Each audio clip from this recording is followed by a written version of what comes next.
Hello, my name is Sujan and I'm going to answer the questions A5 and the text given is the title of the text is Corporate Fraud Free Trade.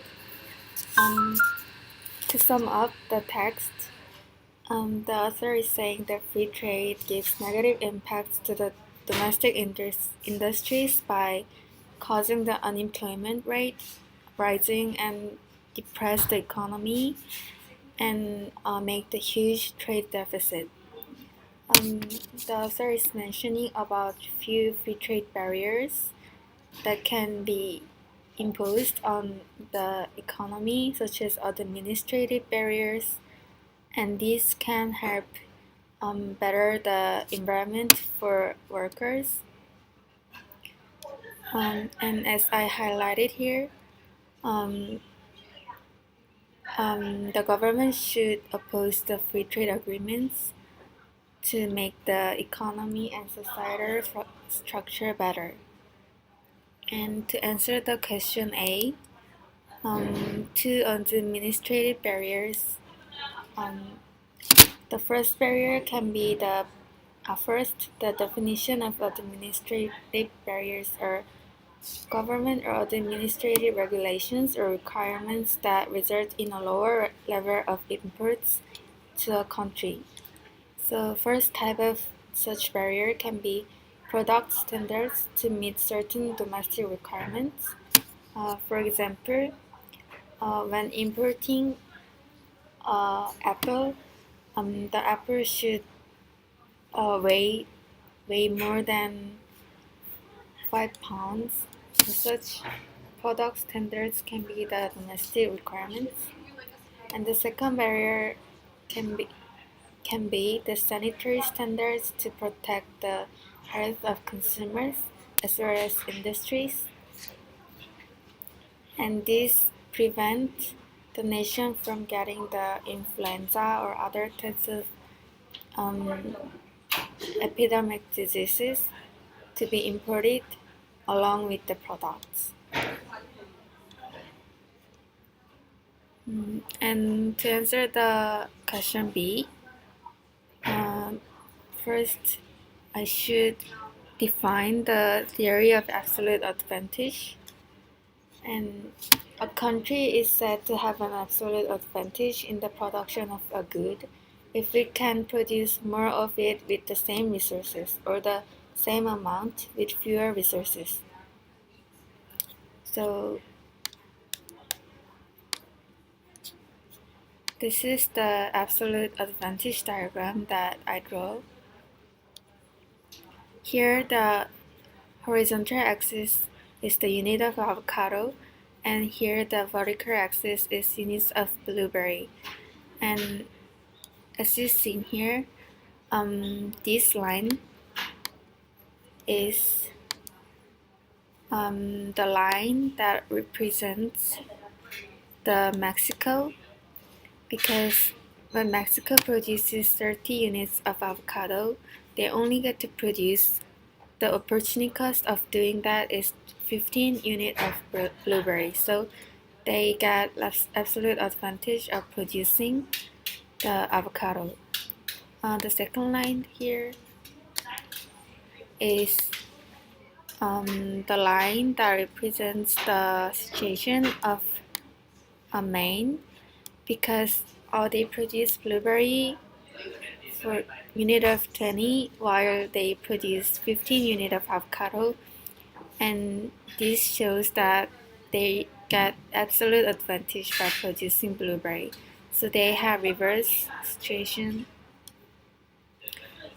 So each has their own advantageous product to be produced. And move on to the question D. As I said before, the author here is saying that free trade is always bad, and he or she doesn't mention any good part of free trade because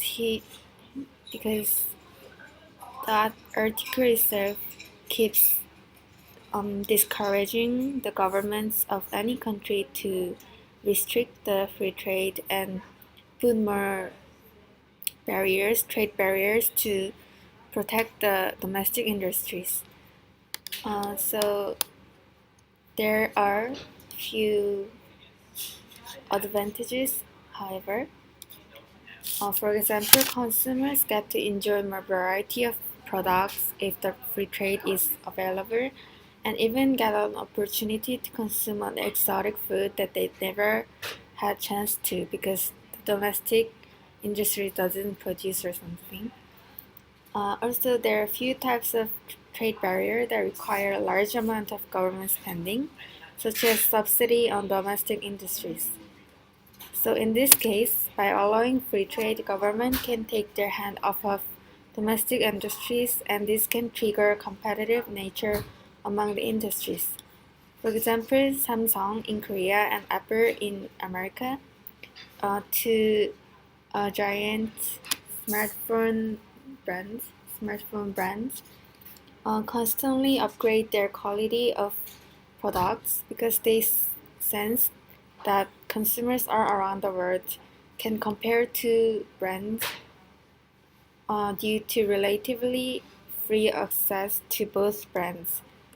Most nations can import these electronic devices without a huge trade barrier on it. Not only the government but the producers might benefit from the free trade because some industries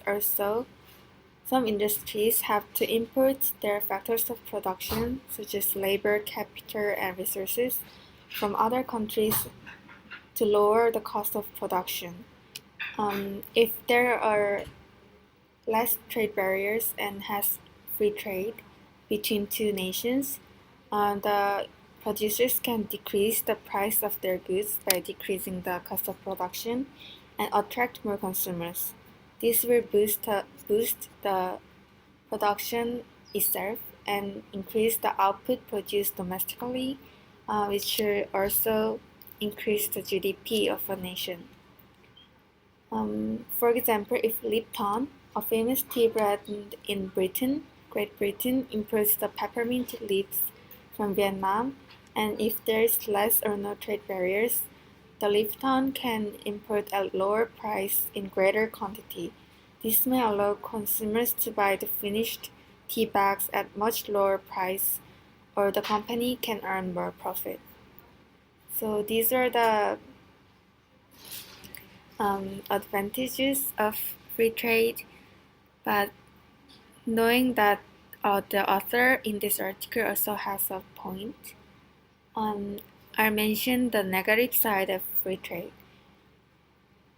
First, as this said, free trade often harms the domestic industry. Example is that there was a FTA, free trade agreement between South Korea and US back in the late 2000s. They signed to lower the tariff imposed on rice and meat imported from each other, and the Korean farmers protested and promoted the boycott over American goods because the price of rice and meat from US was far cheaper than that produced domestically. Likewise, free trade or less trade barrier may sometimes hurt domestic industries and provoke resentment among domestic workers. More than that, if Korea becomes highly dependent on the staple goods, which in this case are rice and meat, imported by the US, Korea gets less autonomy over important food sources. This means that in the extreme case of national emergency, such as warfare, natural disasters, or influx of immigrants, where the staple goods should be ready in abundant amount and stored in national storage, the US might suddenly raise the price of those staple goods because they know that the nation, Korea, has no other choice but to import those goods from the US. The free trade also may possibly increase the unemployment rate because the domestic production might be hindered by the inflow of imports. These are the answers for Number A, B, and D.